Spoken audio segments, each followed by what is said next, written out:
ನೋಡೋದಾದ್ರೆ ಗ್ಯಾರಂಟಿ ಯೋಜನೆಯಿಂದ ಈ ರಾಜ್ಯ ಸರ್ಕಾರ ಕುಂಠಿತ ಆಯ್ತಾ? ನಾನು ಎಕ್ಸ್ಪ್ಲೈನ್ ಮಾಡ್ತಾ ಇದ್ದೆ ಯಾವ ರೀತಿಯಲ್ಲಿ ಈ ಭತ್ತೆಗಳು ಖಾಲಿ ಇವೆ, ಅದನ್ನ ಪೂರೈಕೆ ಕೂಡ ಮಾಡಕ್ಕಾಗ್ತಾ ಇಲ್ಲ ಅಂತ. ಸೊ ಇದನ್ನೆಲ್ಲ ನೋಡ್ತಾ ಹೋಗೋದಾದ್ರೆ ಗ್ಯಾರಂಟಿ ಯೋಜನೆಯಿಂದ ಕುಂಠಿತ ಆಯ್ತಾ ರಾಜ್ಯ ಸರ್ಕಾರ? ಪಂಚ ಗ್ಯಾರಂಟಿಯಿಂದ ಆರ್ಥಿಕ ಸಂಕಷ್ಟಕ್ಕೆ ರಾಜ್ಯ ಸರ್ಕಾರ ಸಿಲುಕಿದೆ. ಉಚಿತ ಯೋಜನೆಯಿಂದ ಸಾಲ ಹೆಚ್ಚಾಗ್ತಾ ಇದೆಯಾ ಅನ್ನುವಂಥ ಪ್ರಶ್ನೆ. ಎಸ್ ಇದು ಪ್ರಶ್ನೆ ಏನಲ್ಲ, ಖಂಡಿತವಾಗಿ ಶೂನ್ಯವಾಯಿತು ಅಭಿವೃದ್ಧಿ ಯೋಜನೆಗಳು. ಗ್ಯಾರಂಟಿ ಯೋಜನೆಯಿಂದ ರಾಜ್ಯ ಸರ್ಕಾರದ ಪ್ರಗತಿ ಕುಂಠಿತವಾಯ್ತಾ? ನಾನು ಹೇಳುವಂಥದ್ದು ಈ ಭಾಗದ ಜನತೆ ಯಾರಾದ್ರೂ ಕೇಳಿದ್ರ ನಿಮ್ಮ ಹತ್ರ? ಐದು ಗ್ಯಾರಂಟಿಗಳನ್ನ ನಮ್ಗೆ ಕೊಡಿ ಅಂತ ರಾಜ್ಯದ ಸರ್ಕಾರ, ರಾಜ್ಯದ ಜನತೆ ಸರ್ಕಾರದ ಎದುರಿಗೆ ಯಾವತ್ತಾದ್ರೂ ಒಂದು ದಿನ ಆದ್ರೂ ಡಿಮ್ಯಾಂಡ್ ಮಾಡಿತ್ತಾ? No, never. 5 ಗ್ಯಾರಂಟಿಗಳ ಅವಶ್ಯಕತೆ ಇತ್ತಾ? No, never. ನೀವು ಒಂದೆರಡು ಗ್ಯಾರಂಟಿಗಳನ್ನ ಕೊಟ್ಟು ನಿಲ್ಲಿಸಿದ್ದಿದ್ರೆ ಈ ಪರಿಸ್ಥಿತಿಗೆ ಇವತ್ತು ರಾಜ್ಯ ಬರ್ತಾ ಇರೋದು. ಎಲ್ಲೋ ಒಂದು ಕಡೆ ಈ 5 ಗ್ಯಾರಂಟಿಗಳೇನಿವೆ ನೋಡಿ, ಇದು ರಾಜ್ಯ ಸರ್ಕಾರದ ಮೇಲೆ ಸಾಲ ಮಾಡುವಂತೆ ಹೊರೆಯನ್ನ ಹೊರಿಸ್ತಾ ಇದೆ.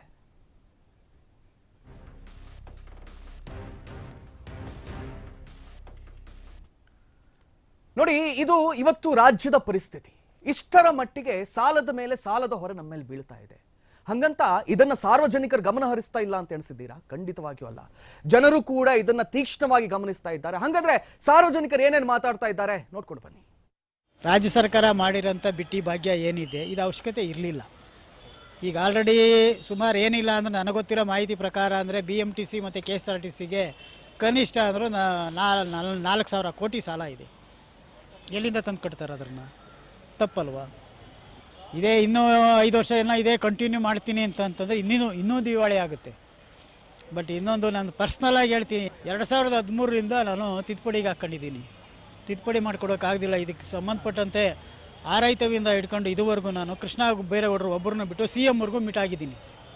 ಯಾವುದೋ ನಮ್ಮದು ಏನೂ ಕೆಲಸ ಕಾರ್ಯಗಳಾಗಿಲ್ಲ. ಇವತ್ತು 2013ರಿಂದ ಸ್ಟಿಲ್ ಇವತ್ತಿನ ಡೇಟ್ವರೆಗೂ ನಾನು ಅಲಿತಲೇ ಇದ್ದೀನಿ. ಯಾವುದೂ ಸರಿಯಾಗಿಲ್ಲ. ಸುಮಾರು 12 ವರ್ಷ ಕಂಪ್ಲೀಟ್ ಆಗಿ 13 ವರ್ಷ ಆಗಿದೆ. ಇವ್ರು ಮಾಡೋ ಅಂಥ ಕಂದಾಯ ಇಲಾಖೆಯಲ್ಲಿ ಬೋಗಸ್ಸು, ಹಣ ಕೊಟ್ಟವ್ರಿಗೆ ರೆಕಾರ್ಡ್ ಮಾಡ್ತಾರೆ, ಹಣ ಕೊಡದೇ ಇದ್ದವ್ರಿಗೆ ತಪ್ಪು ದಾರಿಗೆ ತರ್ತಾರೆ ಅವರು.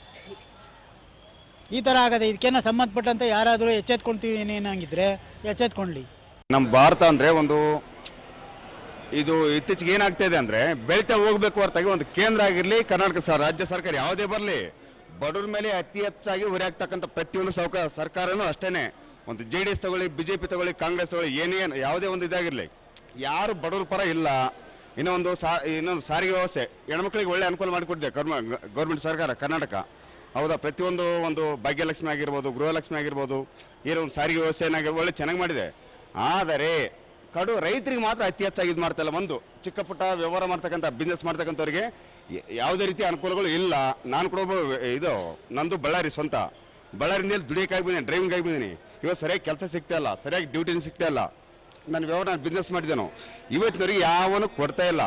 ಅಷ್ಟೇ ಮಾತಾಡ್ತಾ ಇರೋದು ಹೊರತಾಗಿ ರಾಜಕಾರಣಿಗಳು ಬಂದು ದಯವಿಟ್ಟು ರಾಜಕಾರಣಿಗಳಿದಾರಲ್ಲ, ನೇರವಾಗಿ ಅಲ್ಲಿ ಇರ್ತಕ್ಕಂಥ ಒಂದು ಕ್ಷೇತ್ರ ಶಾಸಕರಾಗಿರಲಿ, MP ಆಗಿರಲಿ, ಇದು ಬಂದು ಏನು ಮಾಡಬೇಕು ಕೆಲಸ ಅಂದರೆ ಒಂದು ಗಲ್ಲಿ ತಿರುಗಾದ್ರು ಜನಗಳ ಕಷ್ಟ ಸುಖ ಅಂತಂದು ವಿಚಾರ ಮಾಡಬೇಕು ಹೊರತಾಗಿ ವಿಚಾರ ಮಾಡೋಕ್ಕೆ ಕೆಲಸನೇ ಇಲ್ಲ. ಅದು ನಮ್ಮ ಉತ್ತರ ಕರ್ನಾಟಕ, ಹೈದರಾಬಾದ್ ಕರ್ನಾಟಕ ಬಂದು ಅತಿ ಹೆಚ್ಚು ವಲಸೆ ಎದ್ದೋಗ್ಬಿಟ್ಟು ಮೇಡಮ್. ಇಲ್ಲಿ ಬೆಂಗಳೂರು ಸ್ವಲ್ಪ ಪರವಾಗಿಲ್ಲ, ಇಂಪ್ರೂವ್ಮೆಂಟ್ ಇದೆ, ಮೈಸೂರು ಇಂಪ್ರೂವ್ಮೆಂಟ್ ಇದೆ. ಇಲ್ಲಿ ಶಾಸಕನ ಚಾಟಿ ಬೀಸ್ತಾರೆ ಇಲ್ಲಿ ಜನಗಳು. ನಮ್ಮ ಕಡೆ ಬೀಸೋದಿಲ್ಲ. ನಂದು ಸಿರುಗುಪ್ಪ ತಾಲೂಕು, ಬಳ್ಳಾರಿ ಜಿಲ್ಲಾ. ಇಲ್ಲಿ ಭಯಂಕರ ಮೇಡಮ್ ಕೆಲಸ ಇಲ್ಲಿ ಚೆನ್ನಾಗಾಗ್ತಿದೆ, ನಮ್ಮ ಕಡೆ ಮಾತ್ರ ಆಗ್ತಾ ಇಲ್ಲ. ಆಗೋಕ್ಕೂ MLAಗಳು ಅಷ್ಟು ತಲೆನೂ ಕೆಲ್ಸ್ಕೊಳ್ತಿಲ್ಲ ಅವರು. ಬರೇ ಮಾಮೂಲು ದಯವಿಟ್ಟು ಯಾವುದೇ ಸರ್ಕಾರ ಆಗಿರಲಿ ಬರೀ ಹಾಕ್ಲೇಬಾರ್ದು, ಬಡವ್ರನ್ನ ಸ್ವಲ್ಪ ಉಳ್ಸಕ್ಕೆ ನೋಡಬೇಕು. ಅದನ್ನ ಬಿಟ್ಟು ಅದೇಂತಲ್ಲ ಯಾವನು ದೊಡ್ಡ ಉದ್ಯಮಿಗಳ ಬೆಳೆಸ್ತಾರೆ ಹೊರತಾಗಿ ಬಡವ್ರನ್ನ, ಒಂದು ಕೂಲಿ ಕಾರ್ಮಿಕರನ್ನ, ಒಂದು ರೈತರನ್ನ, ಒಂದು ಯಾರು ಸಣ್ಣ ಪುಟ್ಟ ಚಿಕ್ಕ ಪುಟ್ಟ ವ್ಯಾಪಾರಿಗಳ ಅಂಥವ್ರ ಮೇಲೆ ಅತಿ ಹೆಚ್ಚು ಭಾರ ಬೀಳ್ತಾ ಇದೆ. ದಯವಿಟ್ಟು ನನ್ನ ಮುಖಾಂತರ ಕೇಳ್ತಾ ಇದ್ದೀನಿ, ಯಾವುದೇ ಸರ್ಕಾರ ಬರಲಿ, ಕೇಂದ್ರ ಸರ್ಕಾರ ಆಗಿರಲಿ, ನಮ್ಮ ಕರ್ನಾಟಕ ಸರ್ಕಾರ ಯಾವುದೇ ಆಗಿರಲಿ, ಬಡವರಿಗೆ ಆದ್ಯತೆ ಕೊಡಿ ಅತಿ ಹೆಚ್ಚಾಗಿ. ಒಂದು ಚಿಕ್ಕ ಪುಟ್ಟ ವ್ಯಾಪಾರದವರಿಗೆ ಆಗಿರಲಿ, ಒಂದು ಸಾರಿಗೆ ವ್ಯವಸ್ಥೆಯಲ್ಲಿ ಆಗಿರಲಿ, ಒಂದು ಡ್ರೈವರ್ಸ್ ಇಂಥವ್ರಿಗೆ ಸ್ವಲ್ಪ ಇದು ಮಾಡಿ. ಇಷ್ಟೇ ಕೇಳ್ಕೊಳ್ತಾ ಇರೋ ಸಿದ್ದರಾಮಯ್ಯ ಅವರೇ, ದಯವಿಟ್ಟು ನಿಮ್ಮ ಒಂದು ಒಪಿನಿಯನು ನೀವು ಹೇಳಿದಿರಾ, ನೀವು ಬಜೆಟಲ್ಲಿ ಮಂಡನೆ ಮಾಡಿದಿರಾ. ಆದರೆ ನಮ್ಮಂಥ ಬಡವರು ದುಡ್ಕೊಂಡು ತಿನ್ನೋಕೆ ಬೆಂಗಳೂರು ಬಂದಿದ್ದೀವಿ. ಇವತ್ತು ದಯವಿಟ್ಟು ಸ್ವಲ್ಪ ಭಾರವನ್ನು ಕಡಿಮೆ ಮಾಡಿ ಅದನ್ನ ಬಿಟ್ಟು ಅತಿ ಹೆಚ್ಚು ಯಾರಿಗೂ ಇದು ಮಾಡಿಬಿಟ್ರಿ. ಮೋದಿ ಆಗಿರಲಿ, ಸಿದ್ದರಾಮಯ್ಯ ಆಗಿರಲಿ, ಯಾರೇ ಆಗಿರಲಿ ಒಂದೇನೆ. ರಾಜ್ಯ ಆಳ್ತಕ್ಕಂಥವ್ರು, ಒಂದು ದೇಶ ಆಳ್ತಕ್ಕಂಥವ್ರು ಎಲ್ಲರೂ ಒಂದೇ ಇರಬೇಕು ಹೊರತಾಗಿ ನಿಮ್ಮ ರಾಜಕೀಯ ಕಿತ್ತಾಟದಲ್ಲಿ ಬಡವರಿಗೆ ಮಾತ್ರ ದಯವಿಟ್ಟು ಮೈ ಮೇಲೆ ಇದಾಕ್ಬೇಡಿ, ಬರೀ ಹಾಕ್ಬೇಡಿ ದಯವಿಟ್ಟು ಇಷ್ಟೊತ್ತನೆ. ಸ್ಪೆಷಲಿ ಫಸ್ಟ್ ಆಫ್ ಆಲ್ ಮೊದಲೇ ಬಸ್ ಪಾಸ್ ಅದನ್ನೆಲ್ಲ ಕ್ಯಾನ್ಸಲ್ ಮಾಡಬೇಕು. ಆಮೇಲೆ ಸ್ಟೂಡೆಂಟ್ಸ್ಗೆ ಇವಾಗೆಲ್ಲ ಹೆಣ್ಮಕ್ಳಿಗೆ ಬಸ್ ಫ್ರೀ ಮಾಡೋದ್ರಿಂದ ನಾವು ಜಾಸ್ತಿನೇ ಇವಾಗ 3 ಅವರ್ ಟೈಮ್ ಯಾವಾಗಲೂ ಬಸ್ ಖಾಲಿನೇ ಇರೋಂಗಿಲ್ಲ. ಅದಕ್ಕೆ ಇವಾಗೆಲ್ಲ ಫ್ರೀ ಮಾಡೋದು ಜಾಸ್ತಿ ಜನಸಂಖ್ಯೆ ಮತ್ತು ಹೆಣ್ಮಕ್ಳಿಗೆ ಜಾಸ್ತಿ ಇರೋದು ಮತ್ತು ಅದು ಕೂಡ ಅಂತಿದ್ದಾರೆ. ಬಟ್ ಇವಾಗೆಲ್ಲ ಅದನ್ನೆಲ್ಲ ಸ್ಟಾಪ್ ಮಾಡಿಬಿಟ್ರೆ ಇದು ಸ್ವಲ್ಪ ಒಳ್ಳೇದಾಗುತ್ತೆ ಅನಿಸುತ್ತೆ. ಆಮೇಲೆ ಜಾಸ್ತಿ ಇವಾಗ ಕಾಲೇಜಸ್ಸು ಫೀಸ್ ಎಲ್ಲ ಸ್ಟ್ರಕ್ಚರ್ ಎಲ್ಲ ಜಾಸ್ತಿನೇ ಮಾಡಿದ್ದಾರೆ. ಯಾಕಂದರೆ ಇಲ್ಲಿಂದನೂ ಬಜೆಟ್ ಆಗ್ತಿಲ್ಲ, ಅಲ್ಲಿಂದನೂ ಬಜೆಟ್ ಆಗ್ತಿಲ್ಲ. ಸೊ ಅದಕ್ಕೆ ಕಾಲೇಜಿಗೂ ಜಾಸ್ತಿನೇ ಇದಾಗ್ತಿದೆ. ಮತ್ತು ಸೀಟ್ ಕೂಡ ಸಿಗ್ತಿಲ್ಲ. ಯಾವುದೇ ಗೌರ್ಮೆಂಟ್ ಕಾಲೇಜ್ ಅಥವಾ ಮೆಡಿಕಲ್ ಕಾಲೇಜಸ್ ಯಾವುದೇ ಹೆಚ್ಚಿನ ಅದು ಸೀಟನ್ನು ಕೂಡ ಸಿಗ್ತಾ ಇಲ್ಲ. ಅದಕ್ಕೆ ನಾವು ಆಲ್ಮೋಸ್ಟ್ ಹೇಳ್ಬೇಕಂದ್ರೆ ಇದೆಲ್ಲ ಕ್ಯಾನ್ಸಲ್ ಮಾಡಿ ಯಾವಾಗಾದರೂ ಇನ್ಕಮ್ ಟ್ಯಾಕ್ಸ್ ನಾವೇ ಕಟ್ಟಬೇಕಲ್ಲ, ಇಂಡೈರೆಕ್ಟ್ ಆಗಲಿ ಡೈರೆಕ್ಟ್ ಆಗಲಿ ಯಾವಾಗಲೂ ನಾವೇ ಕಟ್ಟಬೇಕು ಇನ್ಕಮ್ ಟ್ಯಾಕ್ಸ್. ಇದೆಲ್ಲ ಸ್ಟಾಪ್ ಮಾಡಿದರೆ ಸ್ವಲ್ಪ ಅನುಕೂಲ ಆಗುತ್ತಂತೆ ಅಷ್ಟೇ.